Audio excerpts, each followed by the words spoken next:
क्या वाकई इंसान चांद पर गया था या यह सब एक बड़ा धोखा था? मून लैंडिंग सच या दुनिया का सबसे बड़ा रहस्य? 20 जुलाई 1969 दुनिया की करोड़ों निगाहें एक ही घटना पर टिकी थी। घोषणा हुई कि इंसान पहली बार चांद पर पहुंच गया है। लेकिन कुछ लोगों का दावा है कि यह इतिहास की सबसे बड़ी उपलब्धि नहीं, बल्कि दुनिया का सबसे बड़ा रहस्य है। क्या सच में इंसान चांद पर गया था या फिर पूरी दुनिया को एक ऐसी कहानी दिखाई गई जो कभी हुई ही नहीं? आज के इस वीडियो में हम जानेंगे अपोलो 11 मून लैंडिंग का पूरा रहस्य। अंतरिक्ष की सबसे बड़ी दौड़ 1960 का दशक। पूरी दुनिया दो महाशक्तियों के बीच बंटी हुई थी।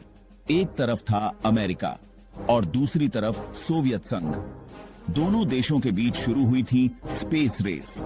अमेरिकी राष्ट्रपति जॉन एफ कैनेडी ने घोषणा की, इस दशक के खत्म होने से पहले अमेरिका इंसान को चांद पर भेजेगा। यहीं से शुरू हुआ इतिहास का सबसे महंगा अंतरिक्ष मिशन। 16 जुलाई 1969 नासा ने अपोलो 11 मिशन लॉन्च किया। रॉकेट का नाम था सैटर्न 5। इस मिशन में 3 अंतरिक्ष यात्री थे, नील आर्मस्ट्रॉन्ग, बज ऑल्ड्रिन और माइकल कॉलिंस।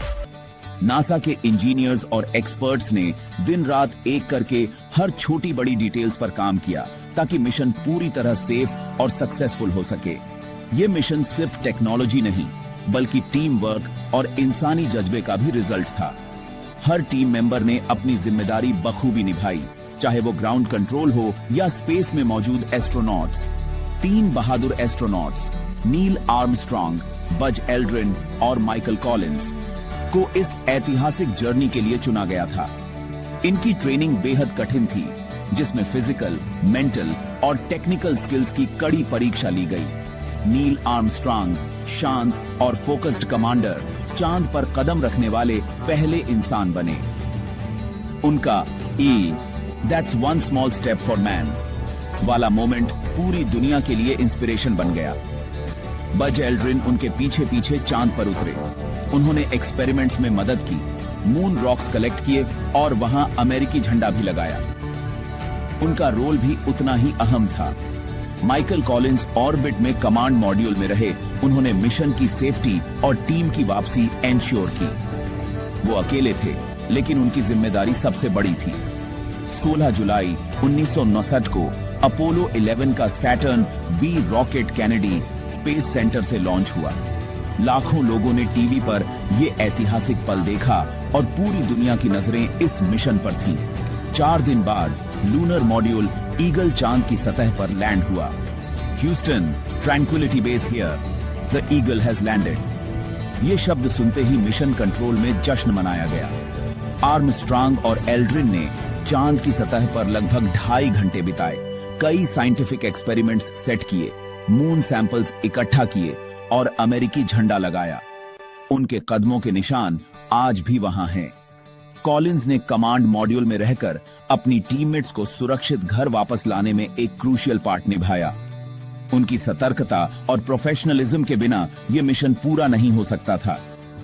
जब एस्ट्रोनॉट्स सेफली अर्थ पर लौटे तो पूरी दुनिया ने उनका स्वागत किया। न्यूयॉर्क में भव्य परेड हुई और हर देश ने इस ऐतिहासिक उपलब्धि को सेलिब्रेट किया। लेकिन यहीं से शुरू हुआ सबसे बड़ा विवाद। कुछ लोगों ने कहा वीडियो नकली है। उनके मुताबिक शूटिंग किसी गुप्त स्टूडियो में हुई थी। उन्होंने कई सवाल उठाए।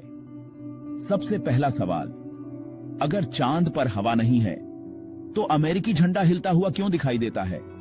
दूसरा सवाल, फोटो में तारे क्यों नहीं दिखाई देते?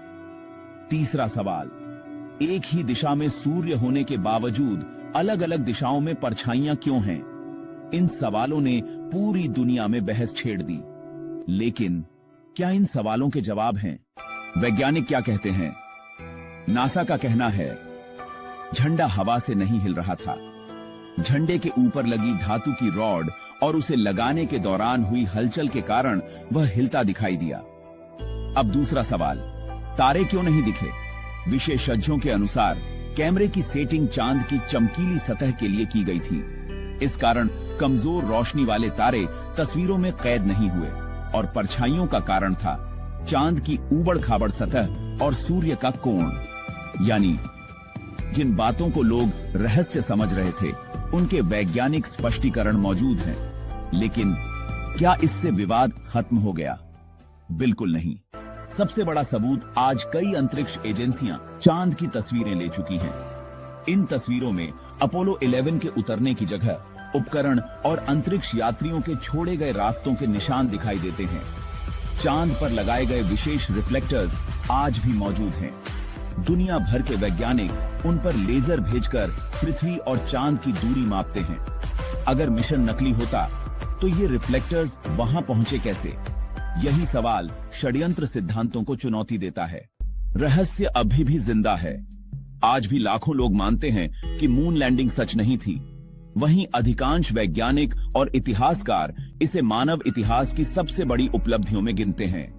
इंटरनेट पर आज भी नए नए वीडियो और दावे सामने आते रहते हैं, लेकिन अब तक ऐसा कोई विश्वसनीय प्रमाण नहीं मिला है जो यह साबित कर सके कि अपोलो 11 मिशन पूरी तरह नकली था। अपनी राय कमेंट में जरूर लिखिए। क्या आप मून लैंडिंग को सच मानते हैं या आपको लगता है कि इसके पीछे कोई बड़ा रहस्य छिपा है? अगर आपको ऐसे ही रहस्यमयी और ज्ञानवर्धक वीडियो पसंद हैं, तो चैनल को सब्सक्राइब करें।